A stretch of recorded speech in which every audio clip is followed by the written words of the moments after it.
Hello and welcome students to the online classes of control technology. So last time we have actually studied the introduction of control technology and different types of control systems, and after that we have studied that what's actually a feedback system. So today we are going to study mathematical foundation of control systems. So before going into the detail of mathematical foundations, first I would like to explain the control systems engineering problem. So what's actually a control system engineering problem? इसका मतलब ये है कि for example हमारे पास एक task दिया जाता है कि हमें एक ऐसा सिस्टम डिज़ाइन करके दे दे कि उसकी किसी ख़ास इनपुट के लिए ये कोई ख़ास आउटपुट हो, या हमारे पास जो रिक्वायर्ड जो आउटपुट है वो चाहिए, तो उसके लिए हमने क्या करना होगा, उसके लिए हमने सिस्टम डिज़ाइन करना होगा. सो अब एक स्पेसिफिक आउटपुट को अचीव करने के लिए या ऑब्टेन करने के लिए हमारे पास टू टाइप्स ऑफ अप्रोचेस हैं. एक है हमारे पास एनालिसिस और दूसरा है design. So analysis is actually the investigation of the properties of an existing system. Analysis का मतलब ये है कि हमारे पास कोई एक ऑलरेडी बना बना एक सिस्टम मौजूद है और हम उसके डिफरेंट पार्ट्स और सब पार्ट्स को क्या कर ले, इन्वेस्टिगेट कर ले कि किस तरह हर एक सिस्टम का जो सब पार्ट है वो किस तरह काम कर रहा है, and what's actually the whole response of the system. So इसको एक्चुअली कहा जाता है एनालिसिस, या जिसको हम कहते हैं कि हम क्या करें, एनालाइज कर ले कि कौन सा सिस्टम क्या काम कर रहा है. और दूसरा ये है कि हमारे पास कोई भी सिस्टम मौजूद ना हो और हम कोई ख़ास आउटपुट को अचीव करने के लिए एक system from the scratch from the zero start कर ले, तो इसको एक्चुअली फिर कहा जाता है design. So the design problem is the choice and arrangement of system components to perform a specific task. तो अब डिज़ाइन में ये है कि हमारे पास कोई भी चीज़ मौजूद नहीं है और उसके लिए हमने क्या करना होगा, डिफरेंट सिस्टम्स और सब सिस्टम्स की जो है कॉन्फ़िगरेशन या उसको इस तरह अरेंज करेंगे, उसको इस तरह बनाएंगे कि हमारे पास जो स्पेसिफिक टास्क है या स्पेसिफिक आउटपुट है उसको हम अचीव कर सकें. So to design a new system for a specific output, कि हम एक स्पेसिफिक आउटपुट के लिए एक नया सिस्टम डिज़ाइन कर सकें. So two methods exist for design. अब हमारे पास डिज़ाइन के लिए भी टू जो मेथड्स हैं वो हैं design by analysis and design by synthesis. Design by analysis is accomplished by modifying the characteristics of an existing or standard system configuration. अब डिज़ाइन बाय एनालिसिस का मतलब ये है कि हमारे पास ऑलरेडी एक सिस्टम मौजूद है, हम उसको एनालाइज कर ले, हम उसको समझ ले, ईच एंड एवरी पार्ट और सब पार्ट की जो फंक्शनैलिटी है उसको हम समझ लें और उसको फिर मॉडिफाई कर ले, उसमें फिर ऐसे चेंजेस ले आए कि हमारे पास जो स्पेसिफिक आउटपुट है उसको हम अचीव कर सकें. So this is actually design by analysis. And another one is design by synthesis. By synthesis we mean by defining the form of the system directly from its specifications. अब synthesis का मतलब ये है कि हम क्या करें कि हम बेसिक से मैथमेटिकल जो उसकी बेसिक्स है उसको हम लेके जाए और उसको हम फिर सर्किटरी में क्या कर ले, कन्वर्ट कर ले, और एट द एंड हम एक नए सिस्टम डिज़ाइन कर ले जो कि हमारे पास क्या हो, जो हमारे पास टास्क को अचीव कर सके. So this is actually design by synthesis है. कंट्रोल सिस्टम मॉडल्स और रिप्रेजेंटेशंस. अब जिस तरह हमने थोड़ी देर पहले कहा कि हमारे पास एक है एनालिसिस और दूसरा है डिज़ाइन. सो उसको एनालाइज और एक सिस्टम को एनालाइज और डिज़ाइन करने के लिए हमारे पास क्या होना चाहिए, हमारे पास टूल्स होना चाहिए कि हम किस तरह एक सिस्टम को एनालाइज करेंगे, किस तरह हम एक सिस्टम को डिज़ाइन करेंगे. तो उसके लिए हमारे पास थ्री जो टूल्स हैं वो हैं मैथमेटिकल मॉडल्स हैं. उसमें हम क्या करते हैं, डिफरेंट मैथमेटिकल जो टेक्निक्स है वो यूज़ करते हैं और फिर उसको हम वेरीफाई भी करते हैं या एनालाइज करते हैं थ्रू डिफरेंट ट्रांसफॉर्म्स. दूसरा ये है हमारे पास ब्लॉक डायग्राम जिसमें हम क्या करते हैं, एक सिस्टम को इन द फॉर्म ऑफ ब्लॉक्स वो रिप्रेजेंट करते हैं. और सिमिलरली हमारे पास एक है signal flow graph. Signal flow graph में ये है कि हमारे पास जो सिस्टम में फ्लो है वो किस डायरेक्शन में जा रहा है। तो ये दोनों एक्चुअली सॉर्ट ऑफ सेम है, लेकिन फिर भी हमारे पास क्या है, यहाँ पे हम ब्लॉक्स यूज़ कर रहे होते हैं और यहाँ पे हम ब्लॉक्स यूज़ नहीं कर रहे होते हैं। लेकिन सिग्नल फ्लो ग्राफ्स को हम आगे जाके काफ़ी डिटेल से पढ़ेंगे।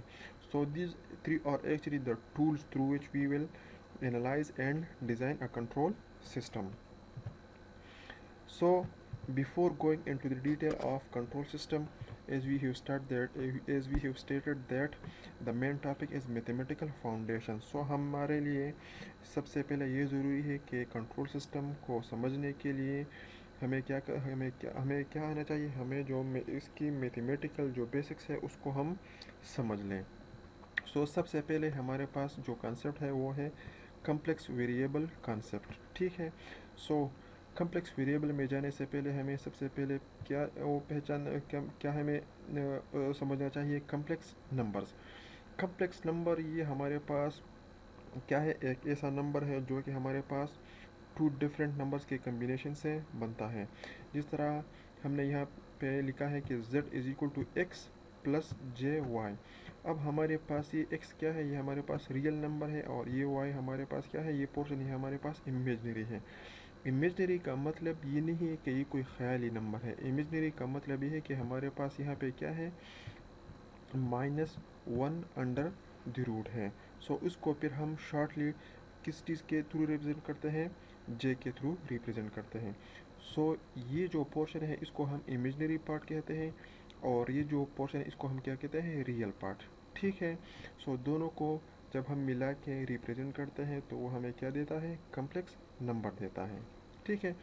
और फिर हम क्या करते हैं, कम्प्लेक्स नंबर को जब हम एक प्लेन में रिप्रेजेंट करते हैं तो उसको हम कहते हैं कम्प्लेक्स प्लेन, या हम कहते हैं एस प्लेन। सो हमारे पास इसी एस प्लेन में जो एक्स एक्सिस पे है उस पे हम क्या ड्रा करते हैं, उस पे हम रियल नंबर्स डिनोट करते हैं, और जो वाई एक्सिस है उस पे हम इमेजनरी नंबर्स डिनोट करते हैं। इमेजनरी नंबर का मतलब ये है कि J Y, and J stands for -1 square root. ठीक है। तो इमेजनरी वाई एक्सिस पे होंगे, और हमारे पास जो रियल वैल्यूड है, जो रियल नंबर है वो हमारे पास एक्स एक्सिस पे होंगे। ठीक है। तो अब फॉर एग्जांपल मैं एक नंबर लिख लेता हूँ 2 plus j Y.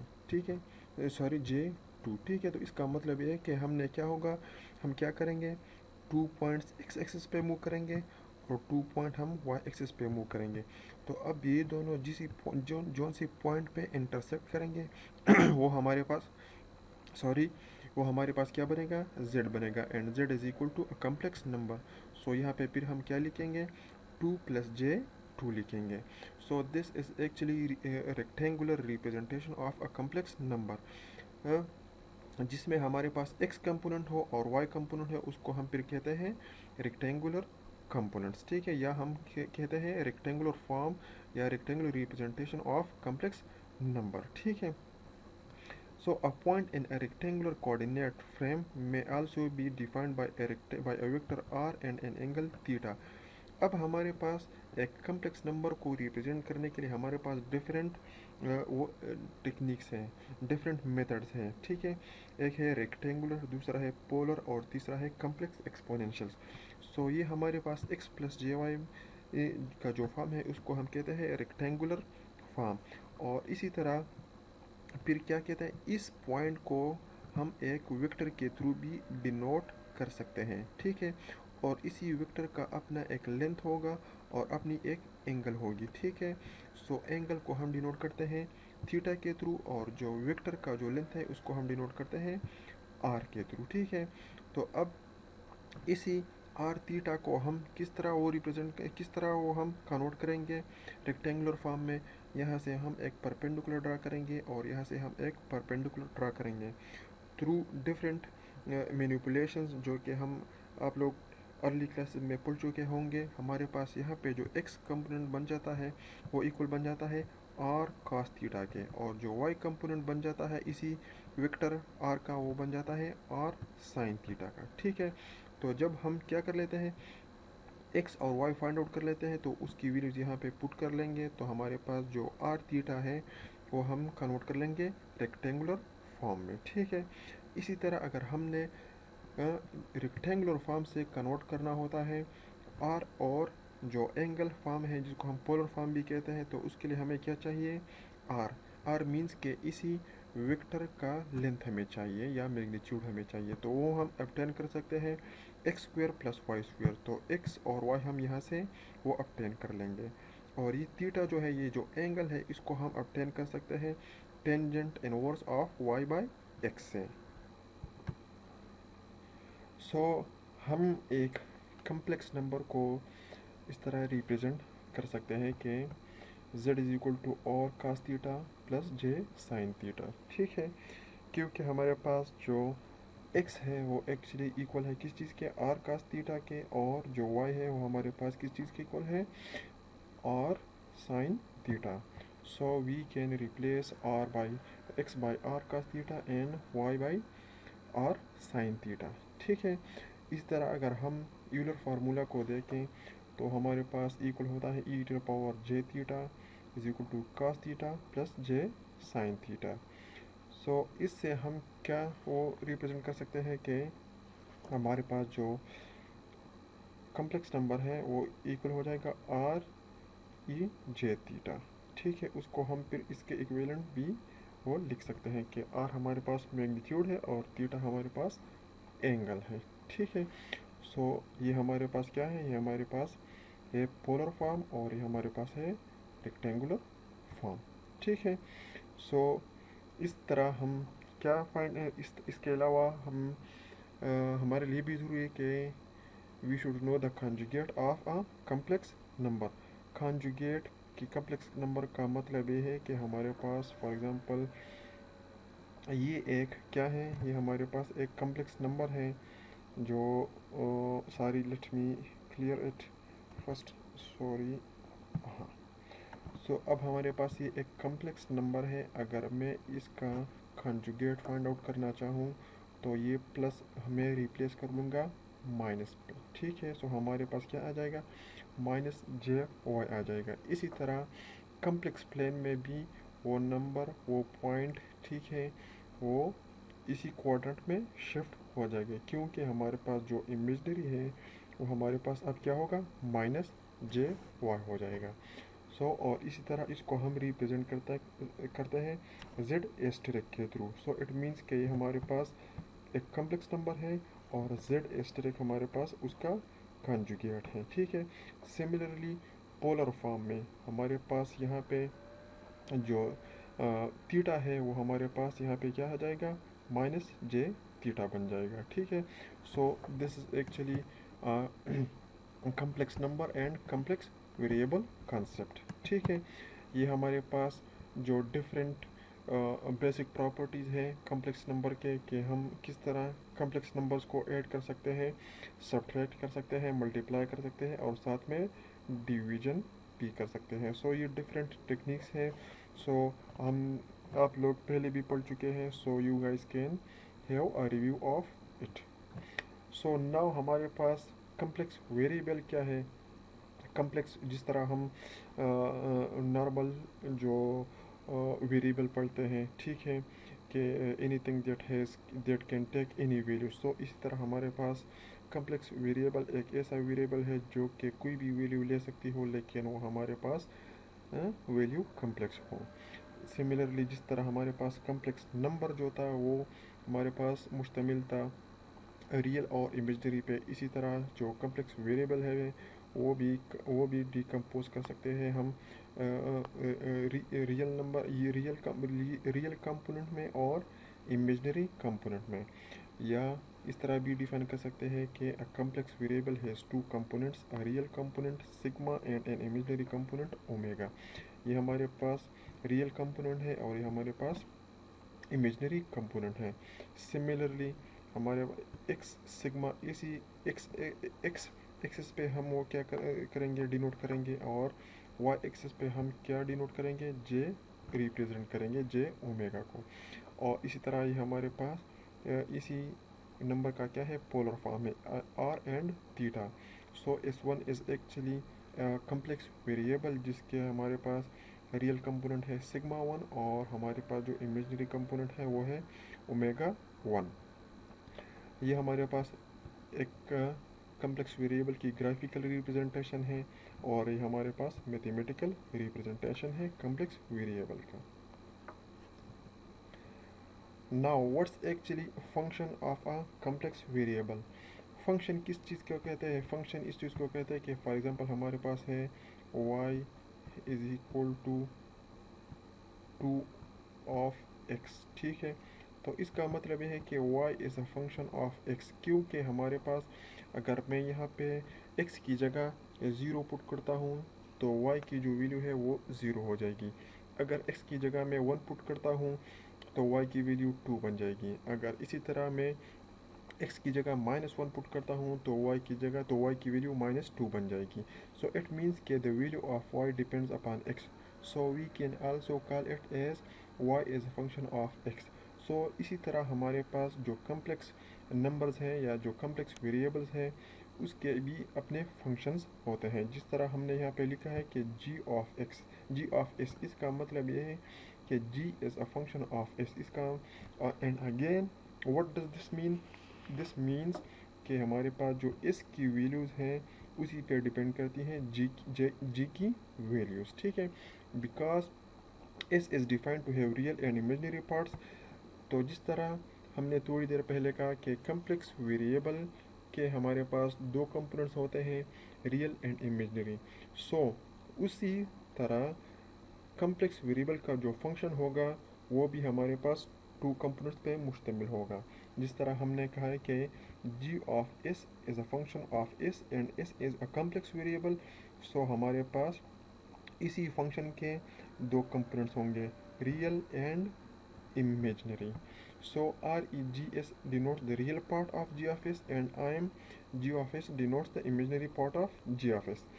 The function g of s is also represented by the complex gs plane with, जिस तरह हम complex variable को इस प्लेन में वो डिनोट कर रहे थे इसी तरह हम जो फंक्शंस हैं ऑफ अ कम्प्लेक्स वेरिएबल उसको हम जी एस प्लेन में डिनोट करते हैं। Now, what's actually single valued and analytic function? So, it's if for every value of s, there is only one corresponding value of s in the gs plane, g of s is said to be single valued function. Single valued function का मतलब ये है कि अगर हमारे पास complex variable की अगर हम वैल्यू पुट करते हैं और कम्प्लेक्स वेरिएबल की और उसी का जो फंक्शन है वो हमें सिर्फ और सिर्फ एक ही वैल्यू देता है तो उसको हम कहते हैं सिंगल वैल्यूड फंक्शन। अगर हमारे पास कम्प्लेक्स वेरिएबल की वैल्यू अगर उसी फंक्शन में पुट कर लेते हैं और जो फंक्शन है वो हमें 2 और 3 वैल्यूज़ देता है तो उसको हम फिर सिंगल वैल्यूड फंक्शन नहीं कहते हैं। फॉर एग्जांपल यहाँ पे अगर हम 2 पुट करते हैं तो 2 प्लस 1 is equal to 3 and 3 cross 2 is equal to 6। So इसकी वैल्यू बन जाएगी 1/6। सो ये हमें सिर्फ और सिर्फ एक ही वैल्यू दे रहा है और वो है 1/s। So it means g of s is a single valued function. Now what's actually analytic function? A function g of s of the complex variable is called an analytic function in a region of the s plane if the function and all its derivatives exist in the region. इसका मतलब ये है कि फ़र्ज़ करें हमारे पास एक फंक्शन है g of s और हम उसी g of s फंक्शन में s प्लेन का जो रीजन है उसमें से कोई भी वैल्यू उसमें पुट करते हैं और हमारे पास जो वैल्यू आ जाती है वो इनफाइनाइट ना हो बल्कि एक ऐसी वैल्यू हो जो कि उसी इस प्लेन से उसी इस प्लेन में से हो तो उसको हम कहते हैं analytic function. For instance the function above is analytic at every point in the S plane except at the point s is equal to 0 and s is equal to -1। For example यहाँ पे अगर हम 0 put कर लेते हैं s की जगह तो यहाँ पे क्या आ जाएगा, ज़ीरो। ठीक है, 1/0 हमारे पास इन्फिनिटी है, तो इसका मतलब ये है कि हमारे पास ये ज़ीरो पे एनालिटिक फंक्शन नहीं है, बाकी सारों पे है एक्सेप्ट ज़ीरो एंड -1, क्योंकि अगर हम यहाँ पे इसकी जगह -1 पुट करते हैं तो -1 + 1 is equal to zero and s multiplied by zero is equal to -1 multiplied by zero is equal to zero, 1/0 is equal to infinity. So इसका मतलब ये है कि ये जो फंक्शन है g ऑफ s, ये हमारे पास ज़ीरो पे और -1 के अलावा जो सारी वैल्यूज़ है इस प्लेन की, उस पे ये हमारे पास क्या है, एक एनालिटिक फंक्शन है। So at these two points the value of the function is infinite. क्यों एनालिटिक फंक्शन नहीं है इन दो पॉइंट्स पे, क्योंकि इन दो पॉइंट्स पे जी ऑफ एस की जो वैल्यू है वो इनफाइनाइट हो जाती है। सिमिलरली अब अगर हमारे पास ये एक फंक्शन है, तो इसमें अगर हम जो भी वैल्यू पुट करेंगे तो जो हमारे पास वैल्यू आएगी वो इनफाइनाइट के अलावा ही आएगी, इनफाइनाइट इसी से नहीं आ सकती, तभी इसको हम कहते हैं कि it's analytic function at every point in the S plane. Now another mathematical जो हमारे पास बेसिक्स है फाउंडेशन में, वो है हमारे पास differential equations. A differential equation is an equation with a function and one or more of its derivatives. इसका मतलब है कि डिफरेंशियल इक्वेशन एक ऐसी इक्वेशन है जिसमें हमारे पास क्या हो, एक फंक्शन हो और साथ में उसी फंक्शन का डेरिवेटिव हो। फॉर एग्जांपल हमारे पास है y plus d y by d is equal to 5x, तो ये हमारे पास डेरिवेटिव है ऑफ y एंड ये हमारे पास फंक्शन y है। सो इसको हम क्या कहते हैं, इसको हम कहते हैं डिफरेंशियल इक्वेशन। ठीक है, सो इसी डिफरेंशियल इक्वेशन के थ्रू हम फिर डिफरेंट सिस्टम्स को भी रिप्रेजेंट कर सकते हैं। फॉर एग्जांपल हमारे पास ये है L R I of T plus L D I of T by D T and इसी तरह goes on for the capacitor. So ये हमारे पास एक इलेक्ट्रिकल सिस्टम है और इसको हम इसी इलेक्ट्रिकल सिस्टम को हमने रिप्रेजेंट किया है इन the form of differential equations. ये हमारे पास फोर्स जो ड्राइविंग फोर्स है, ठीक है, फोर्सिंग फंक्शन है, और ये हमारे पास जो आई ऑफ टी है वो हमारे पास क्या है, इसको हम फाइंड आउट करेंगे, जिसको हमारे पास क्या है, I of T is actually current in the circuit and E of T is equal to is actually forcing function और we can say it's voltage. So voltage के थ्रू करंट फ्लो करेगी और हम ये फाइंड करेंगे कि what's actually the value of I of T.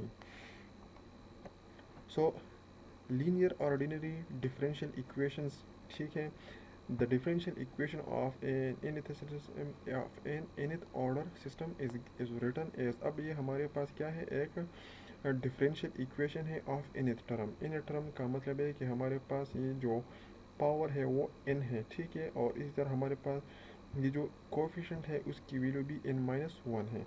सो यहाँ पे एक्चुअली क्या इम्पोर्टेंट होता है, ये पावर और ये जो कोफिशेंट है ये इम्पोर्टेंट होते हैं, ठीक है। सो जनरल अब हमारे पास the above equation will be linear ordinary differential equation if the coefficients a0 a1 an are not functions of y of t। ये जो डिफरेंशियल इक्वेशन है ये हमारे पास लीनियर ऑर्डिनरी डिफरेंशियल इक्वेशन होगी, तब होगी जब हमारे पास ये जो कोएफिशिएंट्स है a0 a1 एंड an-1 जब डिपेंड नहीं करेंगे y ऑफ t पे, तो इसको फिर हम क्या कहेंगे, linear ODE, linear ordinary differential equation, ठीक है। सो और वी कैन से के this would be ordinary differential equations, ठीक है। अब हमारे पास क्या है, first order linear ordinary differential equation.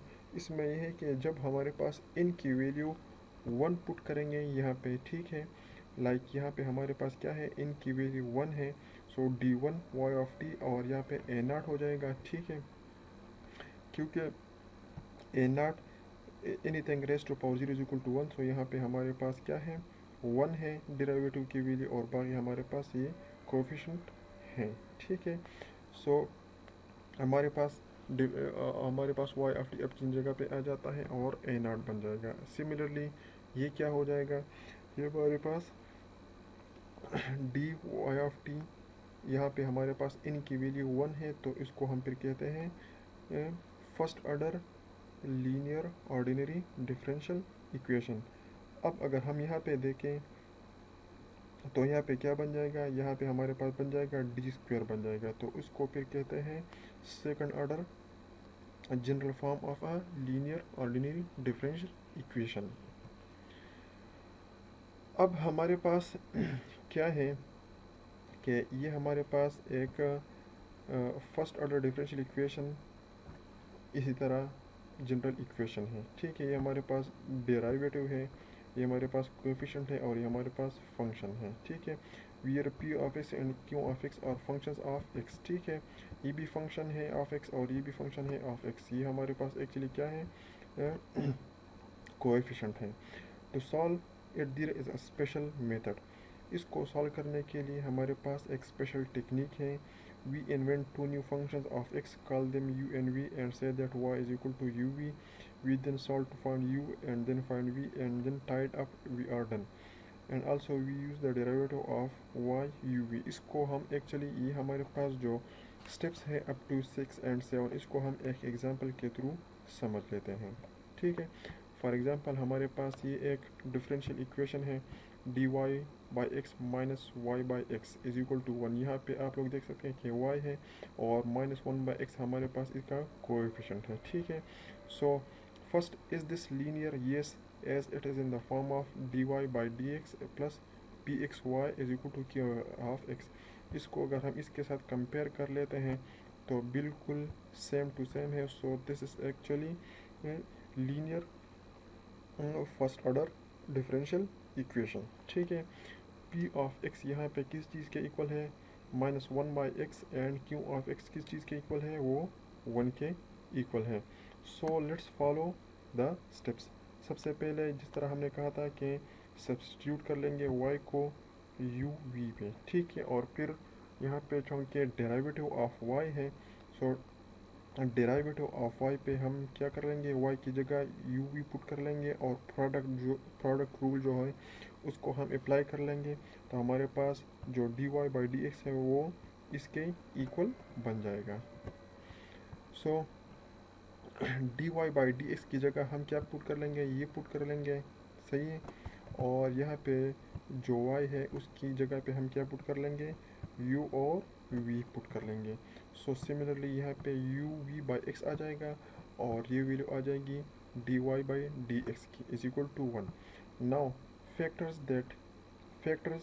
The parts involving v, ठीक है। हम इसमें से v को कॉमन ले लेंगे, u dy by D x और v कॉमन लेगा, ये बन जाएगा इज इक्वल टू 1।